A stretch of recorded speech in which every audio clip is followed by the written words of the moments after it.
Hello and नमस्कार, मैं हूं शैलेश अलंकार। स्वागत है आप सभी का इस खास सेगमेंट में। बात करेंगे संख्या पद्धति यानी नंबर सिस्टम की। संख्या क्या होती है? संख्या यानी वह गणितीय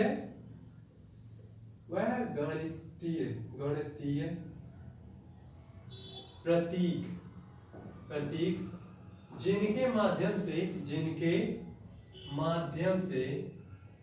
माध्यम से जोड़, घटाना गुणा भाग इत्यादि समीकरण को हल करते हैं। यानी वह प्रतीक जिनसे हम लोग क्या कर सकते हैं, जोड़ घटाना गुणा भाग को हल करते हैं। जैसे 1 2 3 4 5 6 7 8 9 0 1000, इस प्रकार की वो क्या है, संख्याएं। संख्याओं की बात करें तो संख्याएं भी कई प्रकार की होंगी। जैसे अगर देखा जाए मुख्य जो है वो दो प्रकार की होंगी। एक तो वास्तविक संख्या यानी रियल नंबर, और दूसरा है काल्पनिक संख्या यानी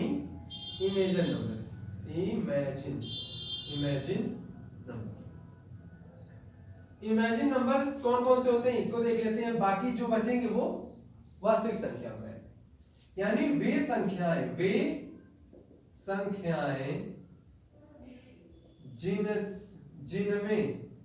जिनमें हम शून्य से भाग देते हैं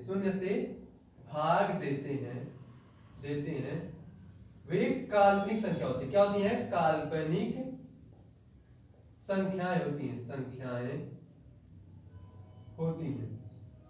जैसे 1/0, 3/0, 5/0, है ना? या यूं कहें, ऐसा कभी होता नहीं कि 0/1, 0/3, ऐसा कभी होता नहीं है। तो इस प्रकार की चीजें हम हल नहीं कर सकते, है ना? जब हल नहीं कर सकते तो वो क्या होती है? काल्पनिक संख्या होती है। और इनके अलावा जो भी संख्या बचेंगी वो वास्तविक संख्या होंगी। जैसे कौन कौन से, इसको समझेंगे। जैसे पूर्ण संख्या यानी कंप्लीट नंबर की बात करते हैं। पूर्ण संख्या मतलब कंप्लीट नंबर। जैसे 0 1 2 3 4 5 6 7 सुवन अनंत तक, ये क्या है? पूर्ण संख्या है। पूर्ण संख्या देखेंगे प्लस में होगा, इस बात को आप ध्यान में रखिए। वही अगर बात करें ऋण पूर्णांक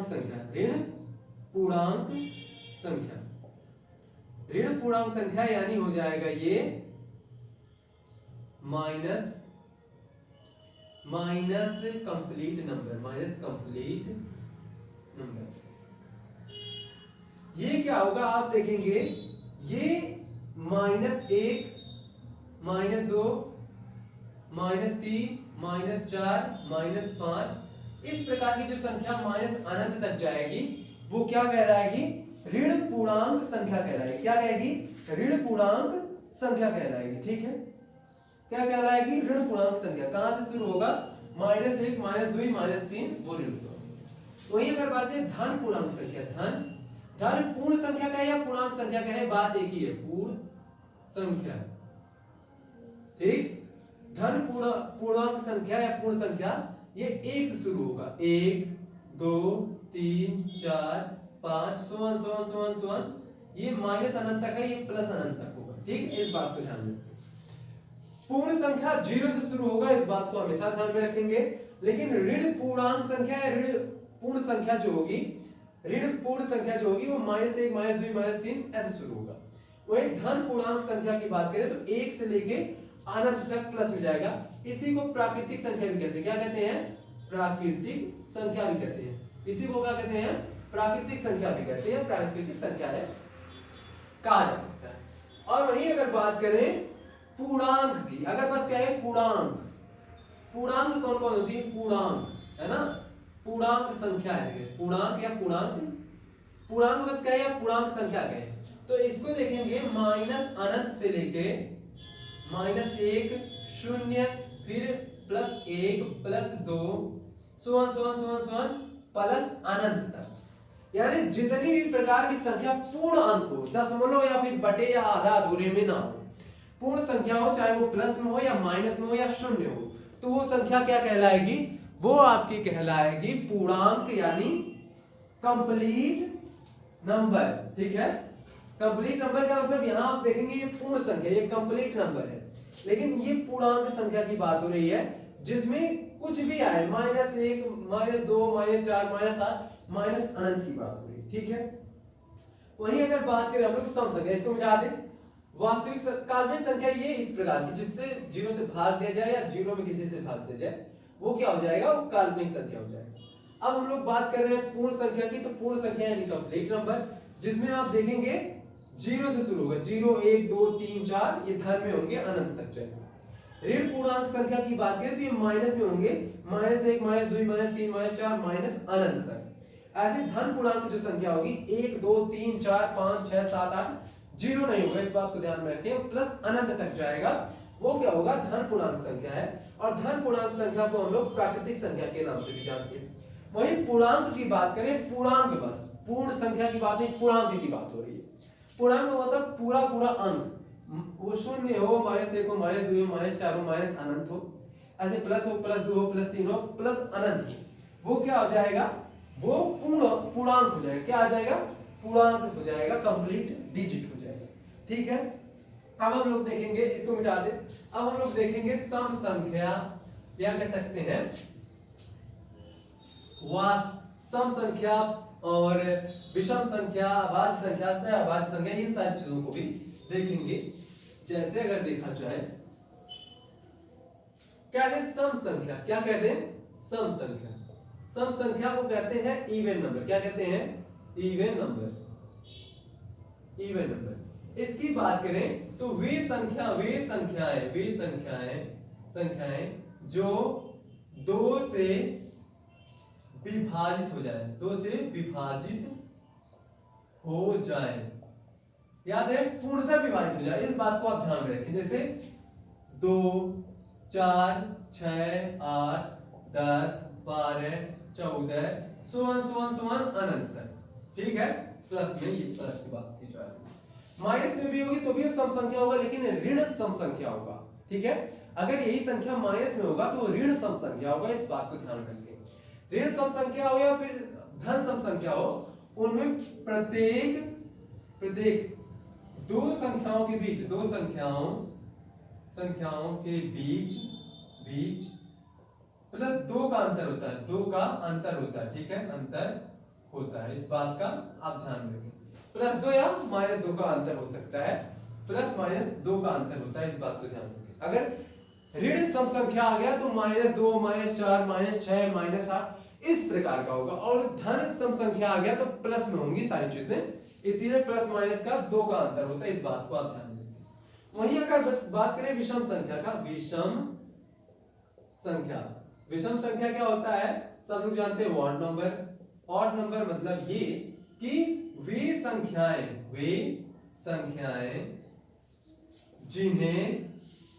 जिन्हें 2 से विभाजित न किया जा सके, ठीक, न जा सके, उसके अलावा कह सकते हैं 3 4, यानी सम संख्या से विभाजित ना किया जा सके। जो सम संख्या से विभाजित ना किया जा सके उसको विषम संख्या कहते हैं। जैसे 1 3 5 7 9 11 13 15 17 अनंत तक। ठीक है, ऐसे ही माइनस में भी हो सकते हैं, प्लस में भी हो सकते हैं, इस बात को ध्यान में रखें। माइनस में होगा तो वो ऋण विषम संख्या होगा, प्लस में है तो धन विषम संख्या होगा। इसके भी बीच प्रत्येक, कह सकते हैं प्रत्येक दो संख्याओं के बीच, दो संख्याओं के मध्य 2 का अंतर होता है, इस बात को याद रखें। कितना अंतर होता है? 2 का अंतर होता है। ठीक है, अब आप कहेंगे 9 3 से तो कट जा रहा है, हाँ 3 से कट रहा है, सब संख्या से नहीं कट रहा है, यानी 2 से 4 से 6 से नहीं कट रहा है, बाकी ये 3 से कट रहा है, वो अलग की बात है। इस बात को आप ध्यान में रखें, ठीक है। विषम संख्या क्या होता है ये समझे। अब हम देखेंगे अभाज्य संख्या। अभाज्य संख्या, अभाज्य संख्या, अभाज्य संख्या मतलब प्राइम नंबर, प्राइम नंबर, यानी वे संख्याएं, वे संख्याएं जो एक व स्वयं से कटे, एक व स्वयं से विभाजित हो, विभाजित हो, उसके अलावा किसी से विभाजित ना हो, जैसे 2 3 5 7 11 13 और 17 19 सुवन। इसमें कितने का अंतर रहेगा, अंतर कुछ भी हो सकता है, कुछ भी हो सकता है, ठीक है। अंतर क्या हो सकता है, कुछ भी हो सकता है, ऐसा नहीं कह सकते कि 2 का अंतर या 3 का अंतर। विषम में देखेंगे 1 2 3 4 माफ करें 1 3 5 7 9 इस प्रकार से। इसमें विभाजित वाला भी है, जैसे 9 किससे कट जाएगा, 3 से कट जाएगा, 15 किससे कट जाएगा, 5 और 3 से कट जाएगा।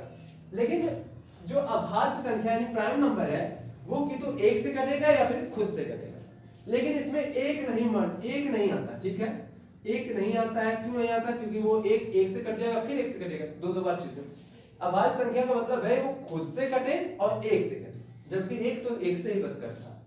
तो 2 1 से भी कट जाएगा, 2 से भी कट जाएगा, 3 से भी कटेगा और 1 से कटेगा। यानी मोटा माटी यूं कहें कि अभाज्य संख्या 2 से स्टार्ट होती है।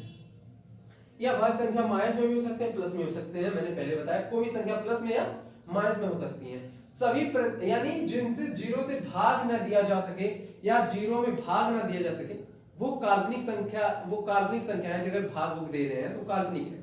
उसके अलावा जो बचेगा वो क्या हो जाएगा, वो वास्तविक संख्या होगा, जो भी है ये सारी वास्तविक संख्या, भले वो माइनस में हो या प्लस में हो, इस बात का ध्यान रखें। सह अभाज्य संख्या, सह अभाज्य संख्या, सह अभाज्य संख्या का मतलब होता है को प्राइम नंबर। को प्राइम नंबर का मतलब है वे संख्याएं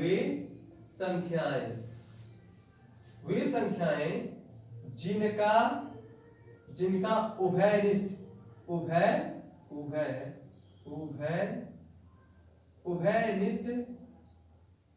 सिर्फ एक हो। ऐसे कहने का मतलब ये, जैसे मान लेते हैं 2 और 5 है, 2 या 5 को हम लोगों में से ये सिर्फ 1 से ही कर सकता है, 1 से ही विभाजित होगा, 1 से ही विभाजित होगा, ठीक है।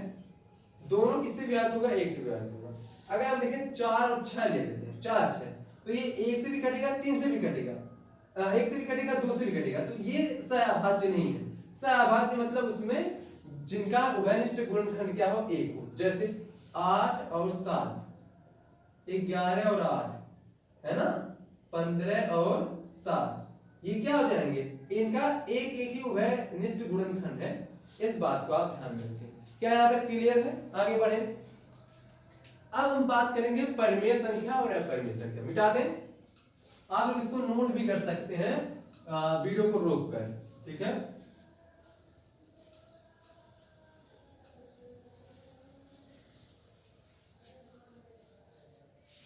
अब हम देखेंगे परिमेय नंबर, परिमेय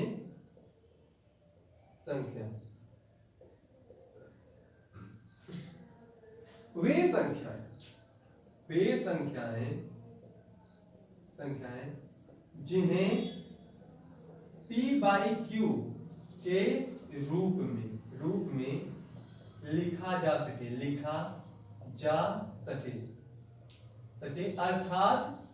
अर्थात भिन्न के रूप में, ठीक। ये प्लस में भी हो सकती है, माइनस में भी हो सकती है। जैसे 3/2, 3 या यूं कहें 3/1, इसके बटे 1 हो सकता है, ऐसी बात नहीं है। 7/4, 2/2, 5/3, -1/4, -3/3, -4/2, कुछ भी ऐसे है ना। यानी p/q के रूप में लिखा जा सके तो वो क्या हो जाएगा, 1 हो गया, 7 हो गया, 8, कुछ भी ऐसे, कुछ भी जिन्हें हम लोग भिन्न में लिख सकते हैं।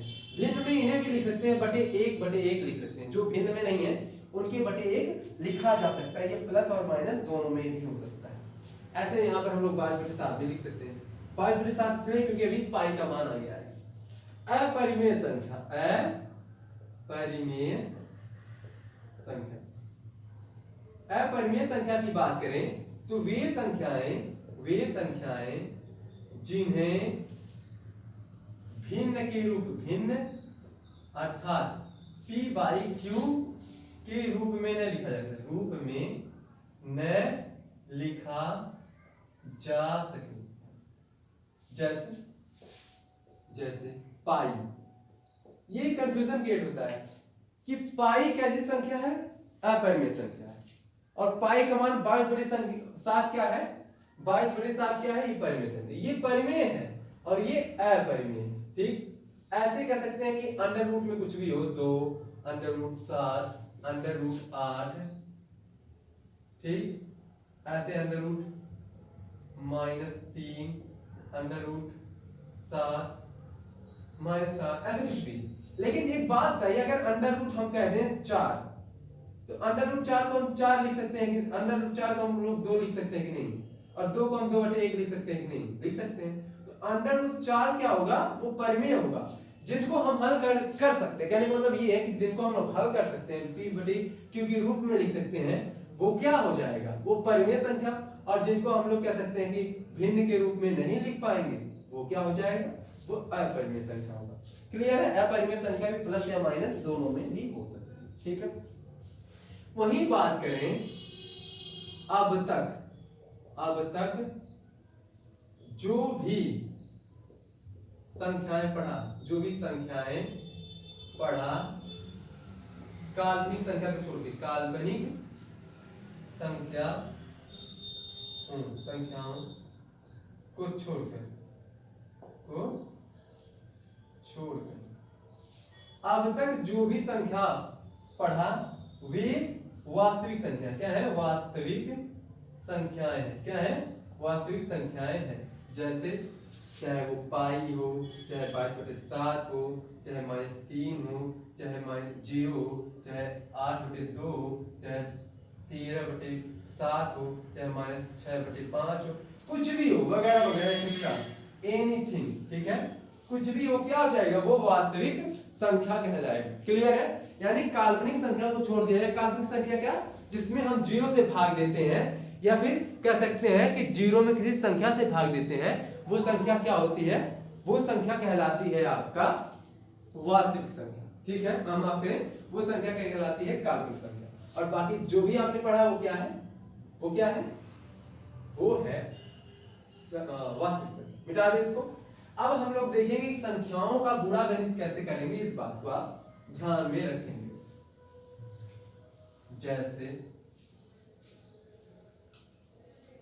जैसे बात करें प्राकृतिक संख्याओं का योग, प्राकृतिक संख्याओं का योग। प्राकृतिक संख्याओं का योग मतलब जैसे कहते हैं 1, 2, 3, 4 सोन अनंत तक या n तक। तो कहते हैं प्राकृतिक संख्याओं का योग ज्ञात करने का क्या फार्मूला है। अगर ऐसे आगे मान लेते हैं प्रथम 10 प्राकृतिक संख्याओं का योग, प्राकृतिक संख्याओं का योग कितना होगा, योग कितना होगा। तो आप कैसे निकालेंगे इसको। अब कहेंगे तो ऐसे लिखेंगे 1, 2, 3, ऐसे जोड़ेंगे तो 10 का, हाँ निकाल सकते हैं, लेकिन बड़ा टाइम लगेगा। अगर आपको फार्मूला पता है तो आप निकाल सकते हैं। जैसे प्रथम प्राकृतिक संख्याओं का योग का मतलब है, अगर 1, 2, 3, 4 ऐसे अनंत तक आपसे पूछे तो उसका सूत्र होता है n + 1/2। जैसे इसकी बात करें, प्रथम 10 लिख लेते हैं, 1, 2, 3, 4, 5, 6, 7, 8, 9, 10। ये 10 प्रथम प्राकृतिक संख्याएं हो गए। इन्हें पहले वैसे जोड़ते हैं, फिर सूत्र से लगाएंगे। अगर इन्हें जोड़ दिया जाए तो यहाँ देखेंगे 3 2 5, 5 5 10, 10 5 15 और ये 15 हो गया और ये 8 7 15, 15 15 30, 30 और ये हो गया 45, 45 और ये 10 55, यानी मोटा मोटी 55 उसका उत्तर आ गया। अब अगर हम सूत्र से लगाएं तो n प्लस 1 बाई 2, n कितना है 10, यानी प्राकृतिक संख्याओं की संख्या कितनी है 10, तो 10 और यहाँ क्या लिखेंगे 11/2। अगर ये काट दे तो ये 5, यानी 11 5 55 आ गया कि नहीं। यानी ऐसे जोड़ने से बेहतर है कि हम सूत्र का इस्तेमाल करें। सूत्र का इस्तेमाल करेंगे तो हम लोग क्या कर सकते हैं, मिनटों में कह सकते हैं, सेकंडों में उत्तर ला सकते हैं। क्या यहाँ तक चीजें क्लियर है? क्लियर है? यहाँ तक सब अच्छा दिख रहा है। आगे देखें अगर हम लोग तो ये फार्मूला क्या होगा, यानी प्राकृतिक संख्याओं का योग का जो फार्मूला है वो क्या हो जाएगा, वो हो जाएगा इस प्रकार। वहीं अगर बात करें प्राकृतिक संख्याओं के वर्गों का योग, के वर्गों का योग, जैसे 1 का स्क्वायर, 2 का स्क्वायर, 3 का स्क्वायर, 4 का स्क्वायर, 5 का स्क्वायर, सोन ऐसे n का स्क्वायर। तो इसका क्या फार्मूला होगा, इसको कैसे हल करेंगे, यानी अगर प्राकृतिक संख्याओं के वर्गों का योग आया तो कैसे करेंगे उसको, बताइए कैसे करेंगे। तो उसका जो फार्मूला है वो है n प्लस 1 और 2n प्लस 1/6। ये फार्मूला, इस बात को आप ध्यान में रखेंगे, ठीक है। कितना आएगा 6। अगर वही मान लेते क्यूब आ गया, प्राकृतिक संख्या, प्राकृतिक संख्याओं के घनों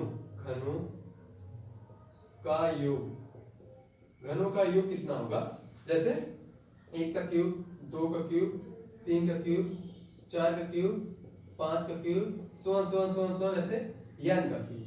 तो इसको कैसे निकालेंगे, इसका क्या फार्मूला होगा, आप लोग पढ़े होंगे तो कमेंट में बताएंगे क्या होगा इसका फार्मूला, क्या होगा।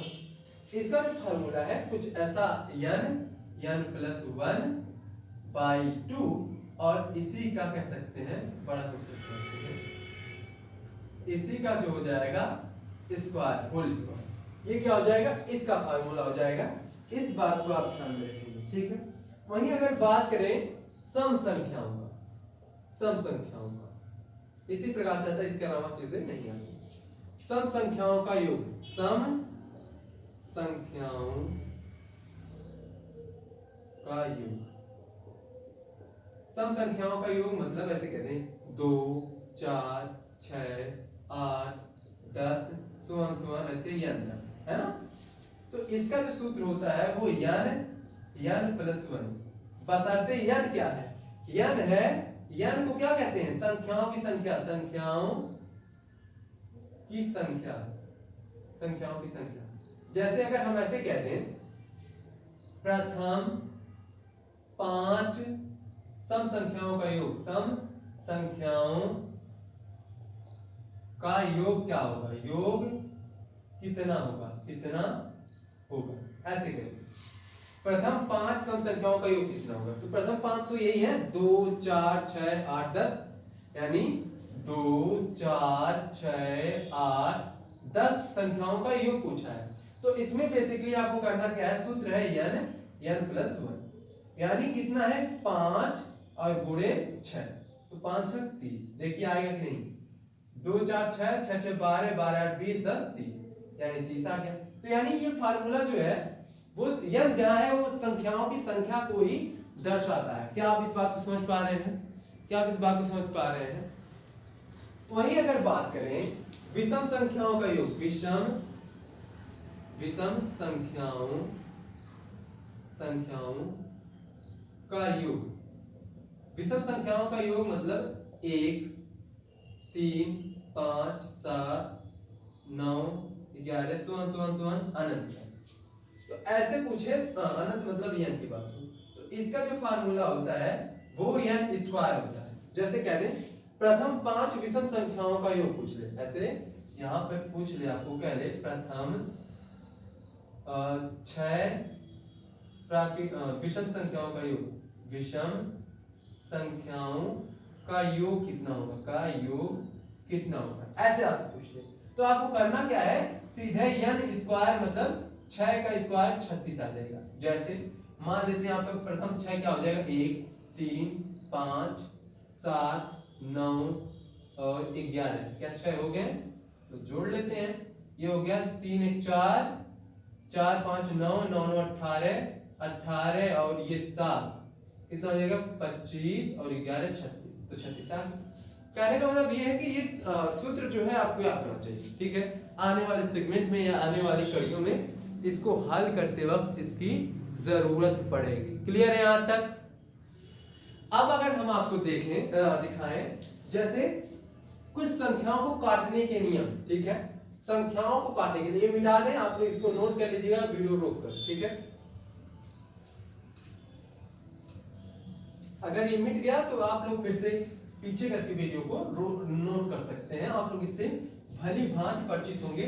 तो आप नोट इसे करें या फिर अपने दिमाग में बैठा लें, एक ही बात है, लेकिन आपको याद होना चाहिए। अब हम करेंगे विभाजिताओं, विभाजिताओं के तरीके की बात है, यानी संख्या को विभाजित कैसे करेंगे, इस बात को आप समझेंगे। पहली बात तो देखेंगे 2 से 1 से सभी संख्या, पहला है 1 से 0 से विभाजन, 0 से विभाजन, यानी 0 से विभाजन होगा तो क्या आएगा, विभाजन करने पर काल्पनिक संख्या आती है, काल्पनिक संख्या अर्थात अपरिभाषित संख्या आता है। क्या आता है, अपरिभाषित संख्या आता है। इस बात को आप ध्यान में रखें, यानी किसी संख्या को हम 0 से अगर भाग देते हैं तो वो काल्पनिक संख्या, या कह सकते हैं कि वो भाग जाएगा, यानी नॉन डिवाइडेबल होगा, ठीक है। क्या कह सकते हैं, नॉन डिवाइडेबल, ठीक है। इस बात को ध्यान में रखें कि वो कटेगा नहीं। एक की बात करें, 1 से विभाजन का, 1 से विभाजन कैसे करेंगे, 1 से विभाजन की बात करें तो सभी संख्या को 1 से विभाजित करने पर वही संख्या आ जाता है, ठीक।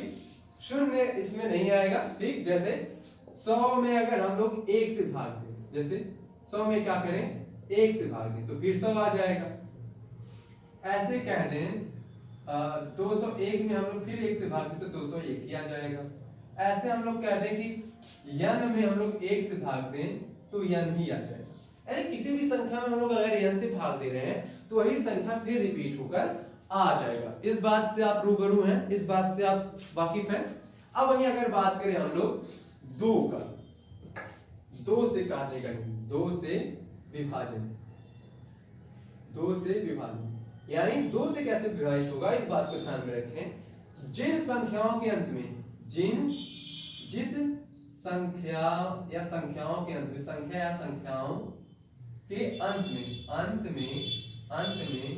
0 2 4 6 8 हो, इनमें से कोई भी हो, ठीक, वह 2 से पूर्णतः विभाजित होगी। क्या होगी, वह 2 से पूर्णतः विभाजित होगी।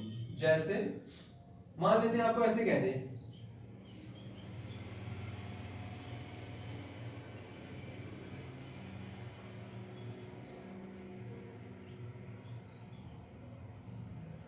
ऐसे कहते तो कहेगा इनमें से कौन सी ऐसी संख्याएं हैं जो 2 से विभाजित होंगी, पूर्णतः कट जाएंगी। तो ये वाला 0 आया, ये 2 से कर सकता है, ये भी लास्ट में 2 आया तो ये कर सकता है, लास्ट में 6 आया तो ये कर सकता है। ये नहीं कटेंगे, ये जो है ये पॉसिबल है, ठीक है। ये क्या है, ये कटेगा, लेकिन ये दशमलव में आ जाएंगे, ठीक। तो 2 से काटने का नियम ये है कि 2 से भाग तभी हो पाएगा अगर लास्ट वाला जो अंक है वो 0 हो, 2 हो, 4 हो, 6 हो, 8 हो, इस प्रकार की संख्याएं होंगी लास्ट वाला अंक, तो वो 2 से कट जाएगा। ठीक है, अगला देखें 3 से काट लेंगे, 3 से विभाजित करने के नियम, करने के नियम। 3 से विभाजित कैसे होगा इसको देखेंगे। कोई संख्या 3 से कट रही है या नहीं, यह देखने के लिए, देखने के लिए दिए गए संख्या के अंकों का योग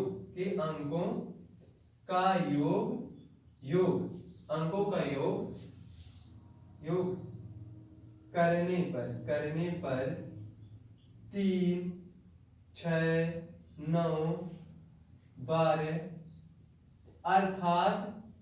अर्थात 3 के पहाड़े में आए तो वह 3 से कटेगा, ठीक है, 3 से कटेगा। जैसे 123, 1 1 1, 7 2 3 1, यहाँ पे ऐसे करते हैं 1 5 0 4। ये देखेंगे अगर इन्हें जोड़ा जाए, इनकी संख्या को जोड़ा जाए तो 6 आ जाए, इनकी संख्या को जोड़ा जाए तो 3 आ जाए, इनकी संख्या को जोड़ दिया जाए तो 10 4 14, तो ये नहीं होगा। ठीक, क्यों? क्योंकि 14 3 के पहाड़े में नहीं आते, ये नहीं होगा। ये 9 आता है तो ये होगा, लेकिन ये नहीं होगा। तो जो संख्या जोड़ने पे 9 आए, 3 आए, यानी यूं कहें कि वो 3 के पहाड़े में आ रहा है जोड़ने पे, तो वो संख्या क्या हो जाएगी? 3 से पूर्णतः कट जाएगी। यहां तक क्लियर है? आगे देखिए,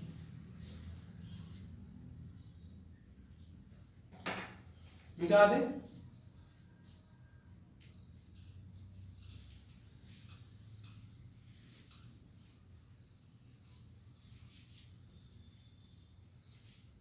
ऐसे अगर देखें 4 से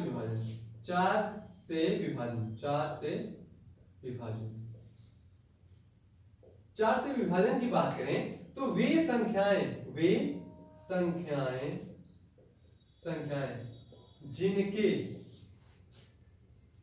जिनके इकाई व दहाई की संख्या संयुक्त रूप में 4 से कट जाए तो वह संख्या पूर्णतः 4 से विभाजित होगा। जैसे यहां पर कहते हैं 2 1 4 8, 5 6 0 3 0 4, 5 6 1 8, 3 2 2 4, इस प्रकार का 4 6 8 8 ऐसे देते हैं। अब आपको कैसे पता चलेगा कि ये 4 से कटेगा कि नहीं कटेगा? कटने को तो ये सारे 2 से कट रहे हैं, तो 2 से तो ये कटेंगे ही कटेंगे, कोई दिक्कत वाली बात नहीं। लेकिन 4 से कटेंगे कि नहीं कटेंगे ये देखना होगा। तो लास्ट का 2 अंक ले लीजिए, लास्ट का 2 अंक 4 से काटिए, 4 से काटेंगे तो 4 एकम 4, 4 दुनिया हाँ कट जा रहा है। इसके लास्ट का 2 अंक ले लीजिए तो 0 एकम 0, मतलब 0 आ जाएगा और 4 एकम 4, यानी इससे कट जा रहा है। लास्ट का 18 4 से कटेगा नहीं कटेगा। ठीक, ऐसे इसका 88 है, 88 जो है 4 से कटेगा 2 2। तो जो लास्ट के इकाई का 2 अंक, इकाई दहाई जो लास्ट का 2 अंक है किसी संख्या का, वो अगर 4 से कट रहा है तो वो पूर्णतः क्या हो जाएगा? कट जाएगा। क्लियर है? ये दिख क्यों नहीं रहा?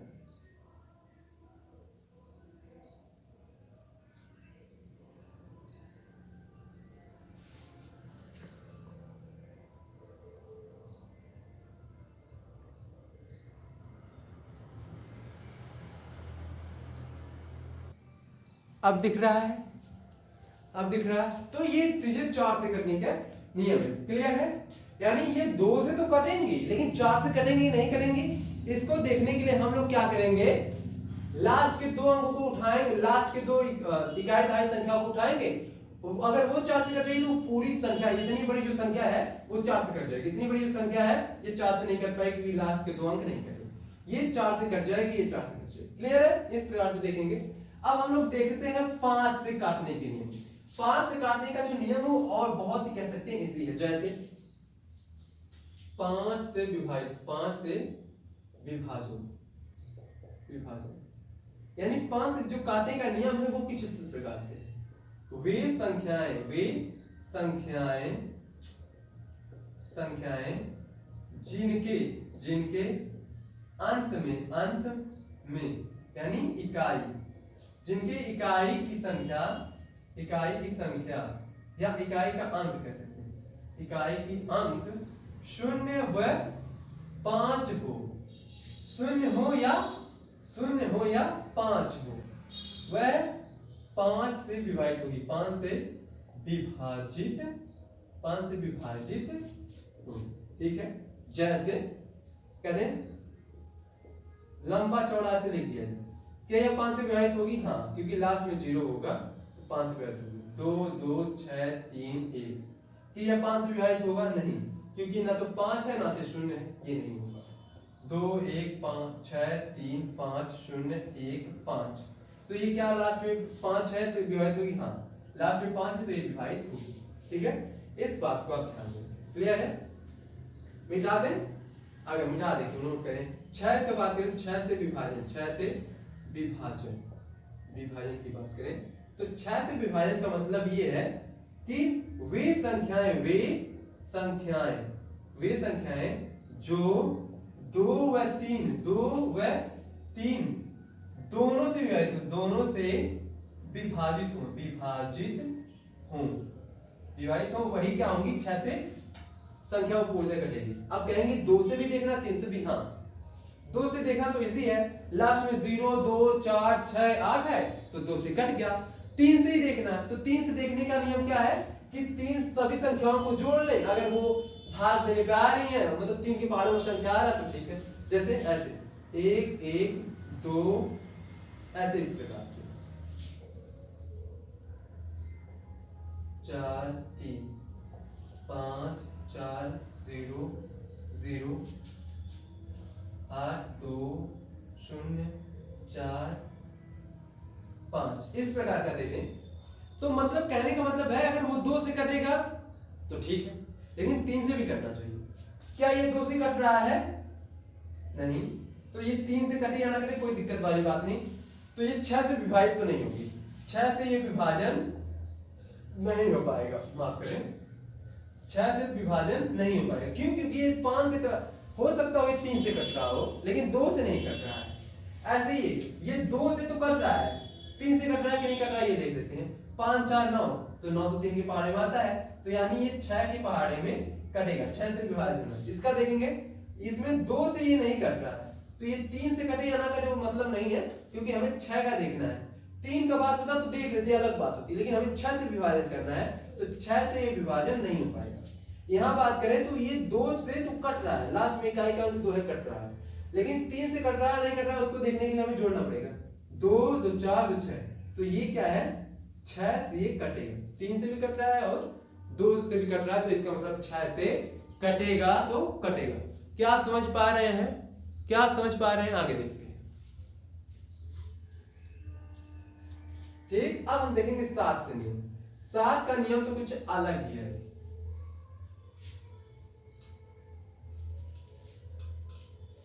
पहला नियम ये है कि अगर कोई संख्या 6 बार आ रही हो, कोई संख्या क्या आ रही है? 6 बार आ रही हो, जैसे 7 से विभाजन, 7 से विभाजन, 7 से विभाजन का मतलब है, पहला अगर नियम देखें, यदि कोई संख्या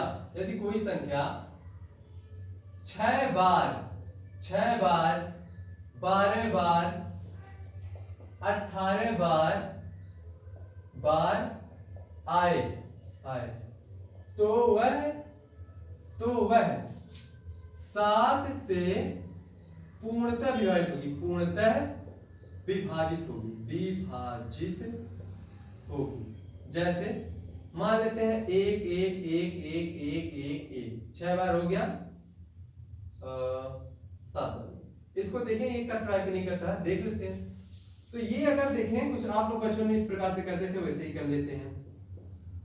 2 2 4 7, 7 तो नहीं 14, तो ज्यादा ही ज्यादा, तो 7 एकदम 7 घटाएंगे 4 फिर 1, तो 7 चौक 28, 7 25 35, घटाएंगे 6 फिर 1, 7 8 56, 56 घटाएं बचा कितना 5, फिर 1, फिर 7 49, 7 49 बटा 2 हो गया 21, यानी 7 21। यानी अगर कोई संख्या बार बार वही आ रही 6 बार 12 बार 18 बार, तो 7 से कटेगी नहीं कटेगी। अच्छा एक चीज और मैंने सुना था कि वो संख्या 13 से भी कटती है, तो क्या ये संख्या 13 से भी कटेगी, उसके लिए हम एक बार देख लेते हैं 13 से ये कटता है कहीं। तो ये अगर ये देखें तो ये हो जाएगा, ऐसे कर लें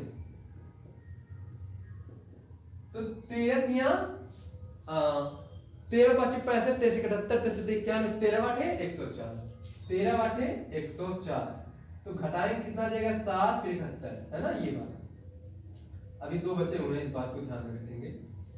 अब इसकी अगर बात करें तो कैसे करेंगे, 13 5 65, 13 5 65 है ना, 65, यहाँ पर कितना बचा 6, फिर 1 13 दिया 39, 13 चौक के 52, 13 चौक के 52, घटा दें कितना आ जाएगा, बचेगा कितना, कितना बच रहा है, कितना 11 में से 2 गया 9 और 1 91, यानी कह सकते हैं कि वो संख्या पूर्णतः 13 और 7 दोनों से विभाजित होगी। इस बात को आप ध्यान में रखें। कोई संख्या अगर बार बार 6 बार आ रही, 12 बार आ रही है, 18 बार आ रही है, तो 7 से भी पूर्णतः कटेगा और 13 से भी पूर्णतः कटेगा। ठीक है, इस बात को आप ध्यान में रखेंगे। ठीक है, जैसे यहां पर दे दे 2 2 2 2 2 2 3 3 6, ऐसे 8 8 8 8 8 8 8, 6 बार हो गया। तो इस प्रकार 6 या 12 या 18 बार आ रहा है, तो इसका मतलब वो 7 से कटेगा।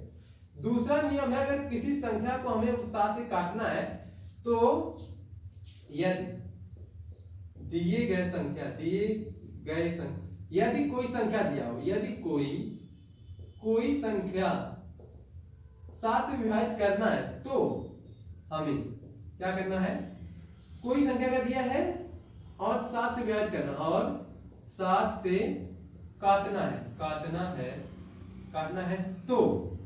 तो हमें इकाई का 2 गुना करके शेष से घटाना होगा, शेष से घटाना पड़ेगा, घटाना होगा बार बार। और जब तक आपको लगे ना कि वो 7 से कट रहा है, तब तक उसको कर सकते हैं। जैसे अगर हम ऐसे सोच लें,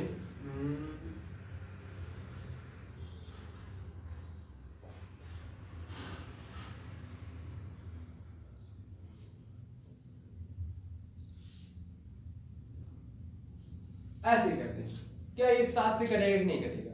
तो हमें क्या करना है, हमें इकाई के अंक को दुगना करके जो बचा हुआ उसमें से घटाना है। तो 7 दूनी 14, तो बचेगा कितना, इतने में से हमें 14 घटाना है। ये इसका 7 गुणे 2 यानी 14 करके शेष में से घटाना है, तो हो जाएगा 14,000। तो हम इसको आसानी से भाग दे सकते हैं, 7 से ये कटेगा, यानी ये 7 से कट जाएगा। कहने का मतलब ये है, कोई भी अगर आपको मिल रहा है सवाल, तो उसको 7 से काटना है, वो कटेगा कि नहीं कटेगा, इसको देखने के लिए हमें इकाई के अंक को 2 गुना करके शेष से घटाना होगा। वो प्रक्रिया तब तक करना जब तक आप भाग देने योग्य ना हो जाए। ठीक है, और अगर वही संख्या 6 बार 12 बार 18 बार आ रही हो, तो वो 7 से कटेगी और 13 से भी पूर्णतः वो कट जाएगी। क्लियर है यहां तक? क्या यहां तक क्लियर है? आगे देखेंगे। अब 7 हो गया, 8 की बात करें।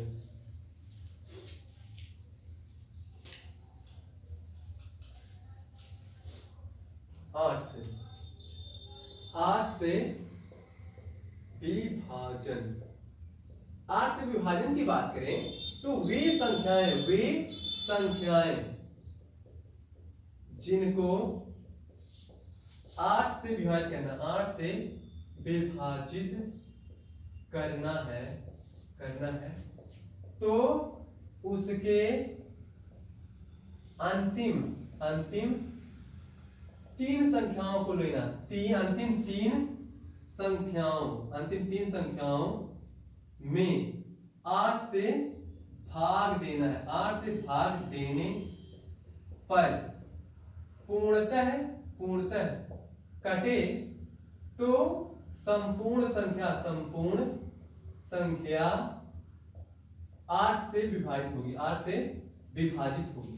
कहने का मतलब ये है कुछ इस प्रकार से,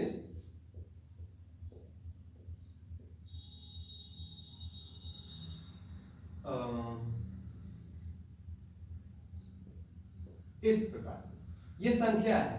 आपसे पूछ ले कि ये संख्या कटेगी कि नहीं काटेगी 8 से, तो आपको क्या करना है, आपको लास्ट का 3 अंक लेना है। 4 में क्या करना था, लास्ट का 2 अंक लेना था, लेकिन 8 में लास्ट का 3 अंक लेना है। इस बात को ध्यान में रखेंगे।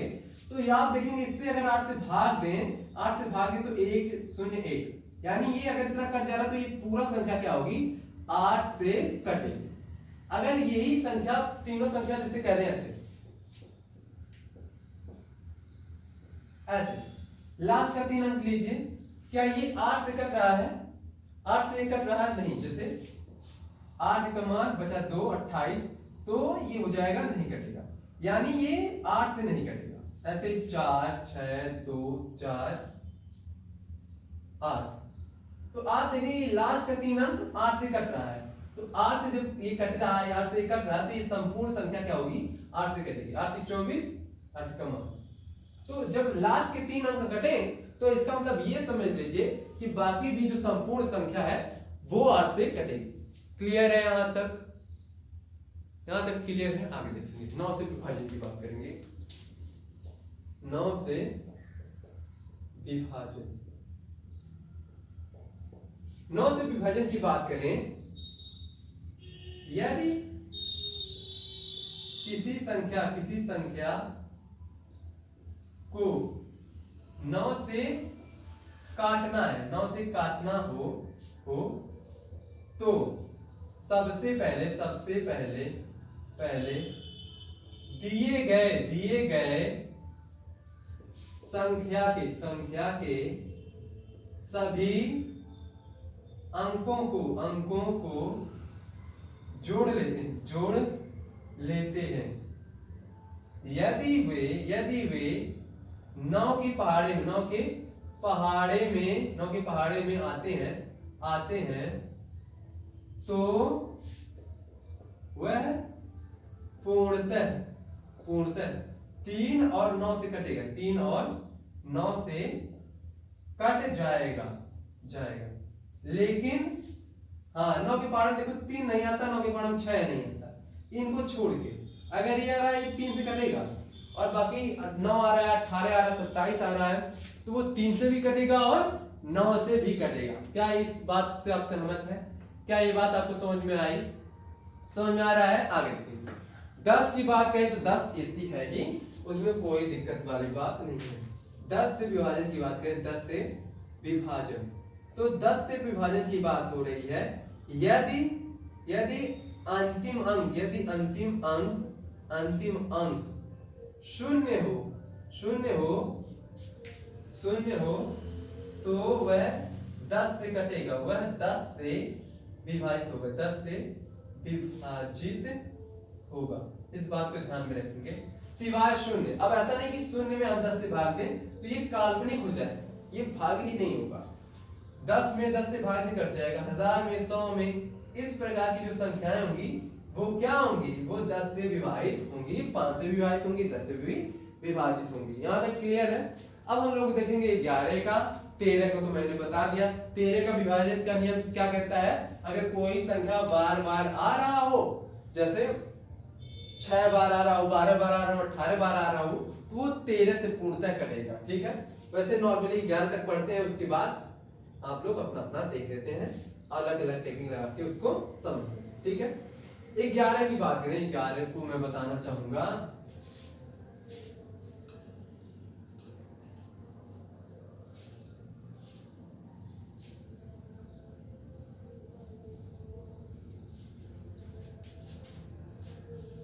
11 से विभाजन, विभाजन 11 से विभाजन की बात ये करता है कि अगर आप देखेंगे कोई संख्या दिया, जैसे हम कह दें 2 3 5 1 7 8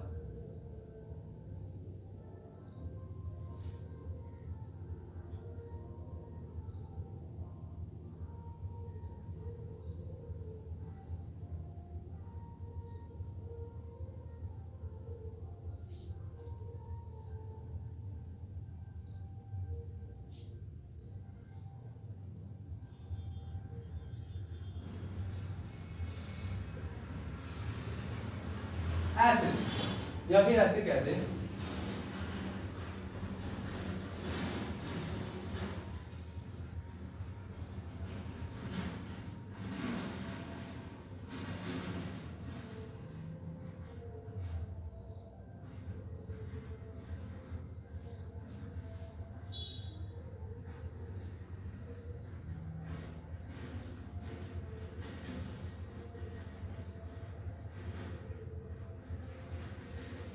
हाँ, 11 से विभाजन का नियम ये कहता है यदि किसी संख्या को 11 से काटना है, 11 से विभाजित करना, ठीक है, यदि किसी संख्या को 11 से विभाजित करना है तो सम संख्याओं का योग, सम स्थानों पर सभी अंकों का योग, सभी अंकों का योग और विषम स्थानों पर सभी अंकों का योग घटाने पर यदि 0 11 22 33 44 आए तो वह संख्या 11 से पूर्णतः विभाजित होगी। जैसे इसकी बात करें तो कह रहा है सम स्थानों की बात, यानी 3 फिर 4 फिर 6, इनको जोड़ लीजिए 3 हो गया। इसकी बात 2 5 7 7 7 14, तो 14 और 3 का अंतर करेंगे 11, तो यानी ये 11 से पूर्णतः कटेगा। आपको नहीं विश्वास है तो देख लेते हैं। ये हो गया 2 3 5 0 7 0, 11 से देखते हैं तो ये हो जाएगा 11 दूनी 22, ठीक है, 1 5 11 कम 11 बचा 4 0 11 दिया 33, तो बचा कितना 7 और ये 7 11 से 77 और बचा ये 0, यानी ये 11 से पूर्णतः कट गया, ठीक है। वहीं इसकी बात करें तो ये देखेंगे ये हो गया, इसकी बात करें 2 और 4, 2 स्थान पे 4 स्थान पे, तो हो गया 4 4 8, यानी ये 8 हो गया। इसकी बात 1 और 3, 1 और 2 कितना हो गया 3, 3 और 5 8, तो ये 8 में से 8 गया 0। इसको देखते हैं 11 से कटेगा नहीं कटेगा, तो ये हो जाएगा 11 2 3 5 4, देख लेते हैं 11 से कटेगा तो 11 कम 11 0, फिर 2 उतारेंगे फिर 0 बढ़ाएंगे फिर 3 उतारेंगे, 11 दूनी 22, 1 5 हो गया, 11 कम 11 बचा 4, फिर 4 उतरेगा 11 चौके 44, यानी ये भी कट जा रहा है 11 से, ठीक है। क्या आप समझ पा रहे हैं, क्या हम क्या कह रहे हैं, क्या आप समझ पा रहे हैं? यानी सम और विषम स्थानों का आपस में अलग अलग करके जोड़ेंगे। सम अंक विषम अंक की बात नहीं कह रहे हैं, सम संख्याओं पर सम स्थानों पर या विषम स्थानों पर जो संख्याएं हैं उनके योग और अंतर की बात की जाती है। उनका योग करेंगे फिर अंतर कर देंगे, यदि वो 0 आ रहा है 11 आ रहा है 22 33 आ रहा है तो वो संख्या पूर्णतः क्या हो जाएगी 11 से विभाजित हो जाएगी। क्या आप समझ पा रहे हैं? तो ये जो चीजें हैं मुझे उम्मीद है कि आप लोग समझे होंगे। शुरू से लेकर अब तक जितना बताया गया होगा, संख्या क्या है, संख्या के प्रकार क्या है, सम संख्या विषम संख्या सहभाज्य संख्या क्या होती है, उम्मीद करता हूं आपको समझ में आया। फिलहाल आज के लिए बस इतना ही, मिलते हैं अगली कड़ी में इससे जुड़े हुए सवालों को लेकर। तब तक के लिए पढ़ते रहिए, बढ़ते रहिए। नमस्कार।